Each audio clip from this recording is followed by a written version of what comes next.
In the beginning of human history, the world changed the moment people stopped wandering and chose to stay in one place.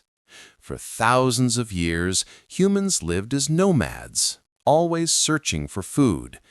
But everything shifted when they discovered farming. By planting seeds and growing their own crops, life became more stable. Families started building small huts from mud and wood, and slowly the first village was born. People began working together, sharing food and protecting their homes. They stored grains, raised animals, and created simple tools and pottery. With safety and stability came creativity.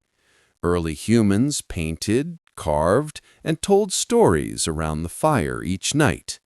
Villages grew into towns, and towns eventually became the world's first cities. This moment, when humans formed the first village, marked the true beginning of civilization.